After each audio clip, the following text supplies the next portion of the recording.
ان للہ و انا الیہ راجعون۔ ہم اللہ ہی کے ہیں اور ہم اسی کی طرف لوٹنے والے ہیں۔ یہ وہ دعا ہے جو آپ، میں، ہم سب پڑھتے ہیں، لیکن کبھی اس کے مطلب کو اور اس کی طاقت کو دیکھنے کی اور سمجھنے کی ہم نے کوشش نہیں کی۔ ہم روزمرہ کی زندگی میں کتنی ایسی دعائیں بولتے ہیں جو دل سے نہیں بولتے، لیکن چونکہ ہمیں ان دعاؤں کو کہنے کی شروعات سے عادت ہے، اسی لیے ہم سب صرف وہ فارمیلٹی پوری کرتے ہیں۔ ہم صرف اسی لیے کہہ دیتے ہیں کہ یہ ہماری روزمرہ زندگی کا حصہ ہے،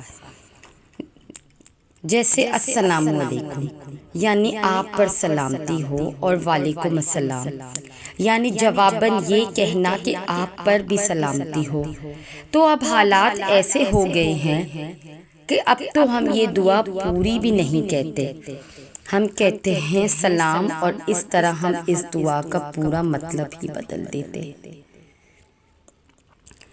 بالکل ایسے ہی ان للہ و انا الیہ راجعون بھی ہم صرف اسی وقت کہنا مناسب سمجھتے ہیں جب کوئی اس دنیا سے چلا جاتا ہے۔ کیوں؟ کیونکہ ہم نے کلچر کو اور اس دین کو مکس کر دیا ہے۔ کوئی بھی دعا کسی ایک خاص موقع کے لیے مخصوص نہیں کی گئی۔ اسی طرح ہم ساری زندگی ایک دوسرے کے عیبوں کو بے پردہ کرنے میں گزار دیتے ہیں اور اپنے عیبوں کی جانب دیکھتے بھی نہیں ہیں۔ یہاں ہم میں سے آج کوئی شخص ایسا نہیں جس نے اپنی زندگی میں کچھ نہ کھویا ہو، جو مکمل ہو۔ ہم سب اپنی اپنی جنگیں لڑ کر یہاں تک پہنچے ہیں، اور ایسی جنگیں جن کا علم خدا کے سوا کسی کو نہیں۔ کوئی بھی سفر آسان نہیں ہوتا، کوئی بھی راستہ ٹھوکر سے عاری نہیں ہوتا۔ ہم سب غلطیاں کرتے ہیں، ایسی غلطیاں جن کے بعد جو مکمل ہو۔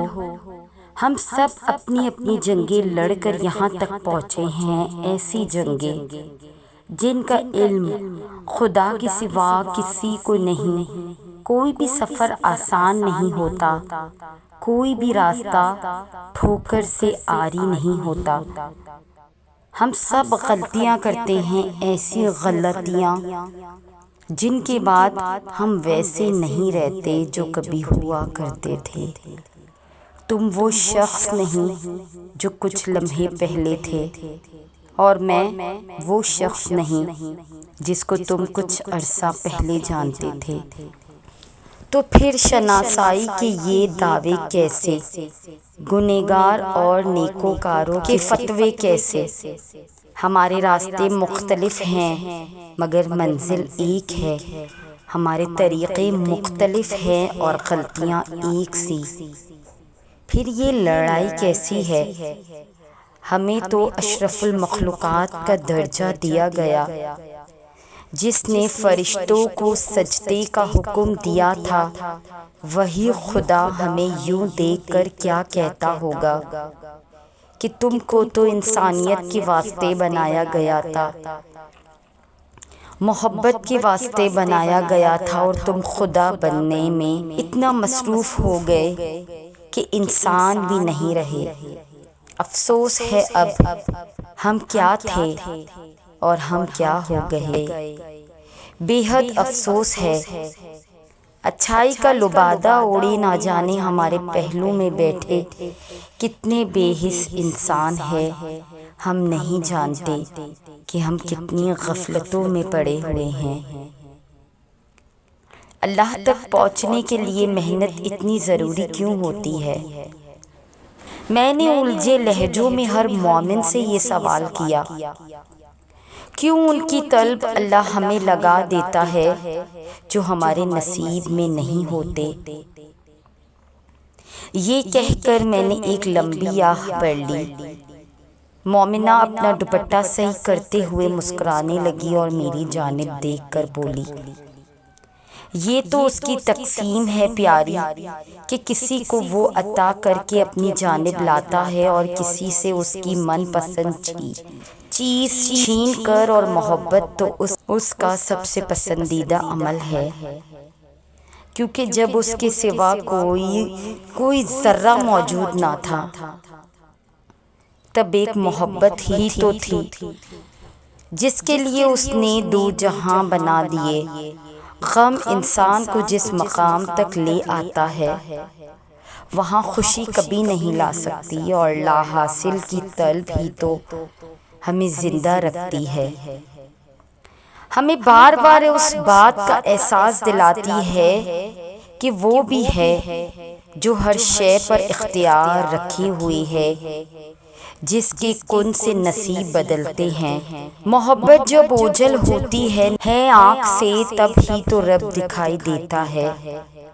آغاز بھلے مختلف ہو مگر اختتام تو بس خدا ہے، تو پھر کیوں سزا سمجھی جاتی ہے اسے؟ یہ تو عطا ہے، جو اس کو پسند آ جائے بس اسے محبت سے نواز دیتا ہے، اور یوں وہ ہمیں زندہ رکھتا ہے اور ہم سے گفتگو کے بہانے تلاش کرتا رہتا ہے، ہمارا دن رات انتظار کرتا رہتا ہے، یوں ہی وہ صبر کا سلسلہ بحال رکھتا ہے۔ یہی محبت ہے اس کی کہ وہ روٹھ کر بھی روٹھا ہوا نہیں لگتا ہے، یہی انداز محبت ہے ہمارے رب کا جو سب سے الگ ہے اور سب سے جدا ہے۔ تو بات بس اتنی ہے کہ اللہ ایسی محبت صرف اسی سے کرتا ہے جو اللہ کو پسند آ جائے۔ اللہ نے قرآن پاک میں معجزے ایسے تو نہیں دکھائے کہ سمندر دو حصوں میں بٹ جائے یا مچھلی کے پیٹ میں بھی سانسوں کا سلسلہ چلتا جائے، یہ سب یوں ہی تو نہیں۔ قرآن کے معجزے آہستہ آہستہ ہماری زندگی میں نظر آنا شروع ہوتے ہیں۔ جب مجھے قرآن کی سمجھ نہیں تھی تب مجھے بھی آپ کی طرح لگتا تھا کہ میں نہیں قرآن کو سمجھ سکتی، میں نہیں اس کی گہرائی میں جا سکتی، اور میرے اندر اتنا حوصلہ اور طاقت نہیں کہ میں قرآن کا علم اپنے اندر جذب کر سکوں، کیونکہ اللہ کے احکامات کو پڑھ لینے کے بعد انسان پہ ذمہ داریاں بڑھ جاتی ہیں۔ پھر ان احکامات کو صرف پڑھ کر چھوڑ دینا نہیں ہوتا ہے، بلکہ پھر ان احکامات کو اپنی زندگیوں میں لاگو کرنا ہوتا ہے، نہیں تو گلٹ جینے نہیں دیتی۔ اس بات کی گلٹ کہ میں سب کچھ جاننے کے باوجود بھی اپنا غلط راستہ نہیں بدل سکتی، نہیں بدل پا رہی ہوں۔ اور دوسرا، لوگ بھی ہمیں ڈرا دیتے ہیں، لوگوں نے ہمارے ذہنوں میں بس یہ ڈال رکھا ہے کہ قرآن بس جہنم کی بات ہے، جہنم سے نجات کی دوا ہے، قرآن بس عذاب کی بات ہے۔ لوگ ہمیں سوچنے کا موقع ہی نہیں دیتے، لوگ ہمیں بدلنے کی مہلت ہی نہیں دیتے، جبکہ قرآن تو ایسا نہیں ہے۔ قرآن ہمیں ہمارے گناہوں سے آگاہ بھی کرتا ہے اور ہمیں ان گناہوں سے بچنے کے طور طریقے بھی سکھاتا ہے۔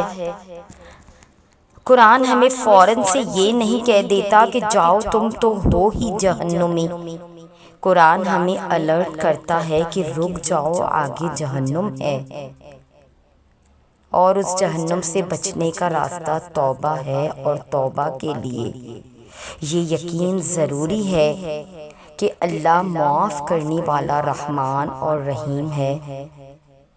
سو توبہ کر لو اور خود کو بدل لو، لوگوں میں سکون ڈھونڈنا چھوڑ دیں، لوگوں میں خوشیاں ڈھونڈنا چھوڑ دیں۔ اگر آپ کو اپنی ذات میں سکون نہیں ہے تو کوئی بھی انسان آپ کو سکون نہیں دے سکتا۔ اگر آپ اپنی ذات میں خوش نہیں ہیں تو کوئی بھی انسان آپ کو خوش نہیں کر سکتا۔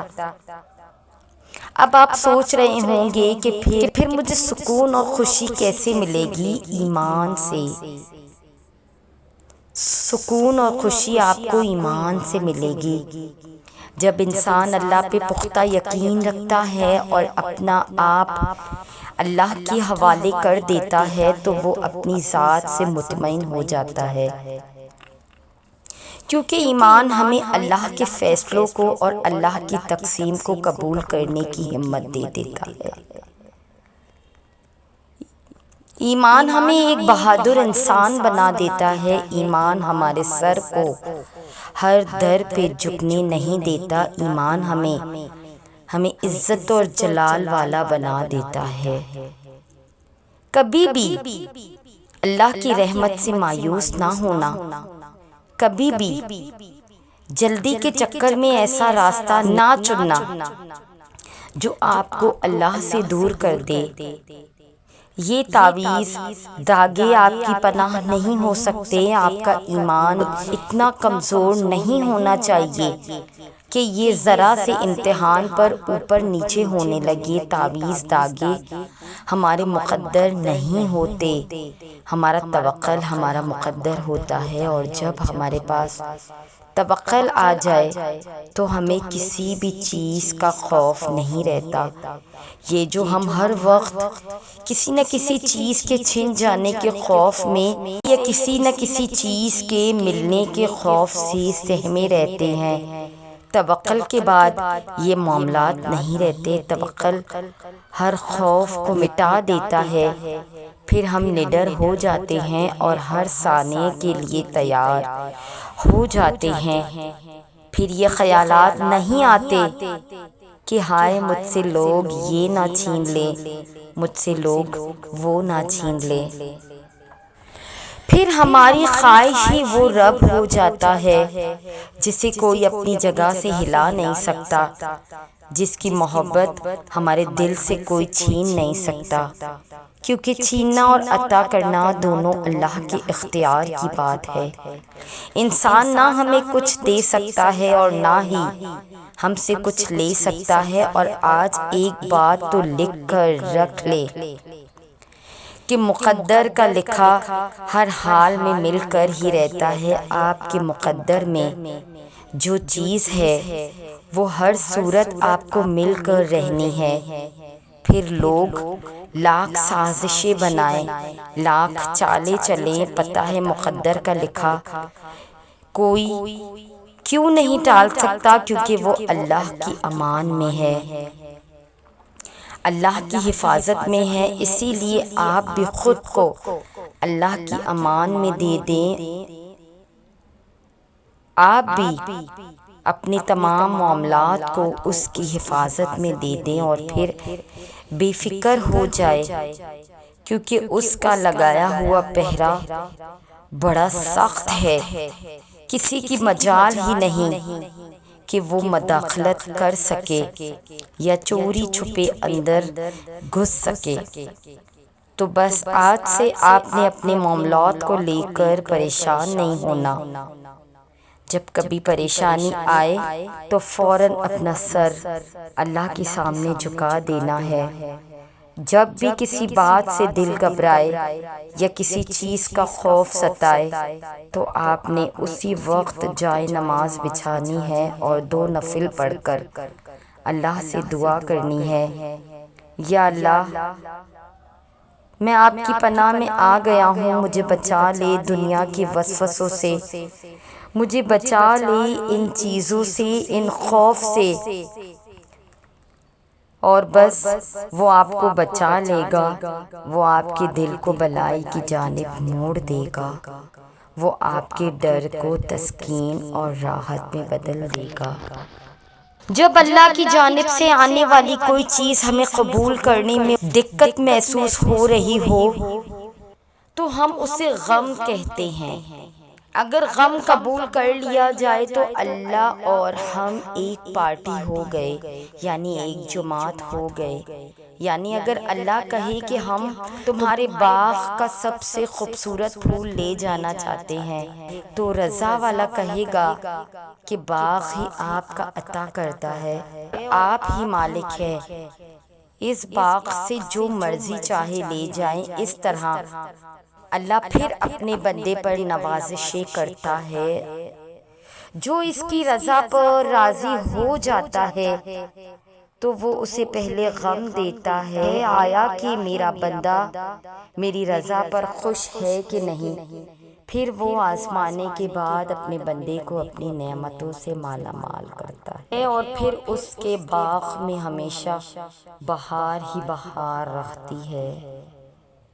اگر تم اسے تنہائی میں دیکھو تو وہ دل کو راکھ کر کے روتا ہوا، رنج و عالم میں بلکتا ہوا اور آنکھوں سے چشمے بہاتا ہوا تم اسے دیکھو اور پہلے سے جانتے نہ ہو تو گمان کرو کہ اس کا کوئی جانے جگر بچھڑ گیا ہے، حالانکہ معاملہ یہ نہیں، اسے تو اپنے دین کا غم کھائے جا رہا ہے کہ اس کو کوئی آفت نہ آ لے۔ دنیا جاتی ہے تو جائے، دین سلامت رہے، یہی دین اس کا کل سرمایہ ہے اور اسی دین کے ضیاء کا اسے ڈر ہے۔ جب بندہ اللہ سے محبت کرتا ہے تو اس کی سوچ اور خوف خواہشیں ایسی ہو جاتی ہے۔ جب انسان اللہ کی رضا میں راضی ہو جاتا ہے تو وہ ایسا ہی پیکر ہو جاتا ہے کہ اس کی تنہائی میں یہی خوف سے اس کا دل ڈگمگاتا ہے کہ کہیں اس کا دین ضائع نہ ہو جائے۔ تو یہ تھی ہماری آج کی ویڈیو۔ اگر آپ ہماری اس کاوش کو پسند کرتے ہیں تو ہمارے چینل کو سبسکرائب کر کے ہمارے ساتھ جڑ جائیے۔ جزاک اللہ۔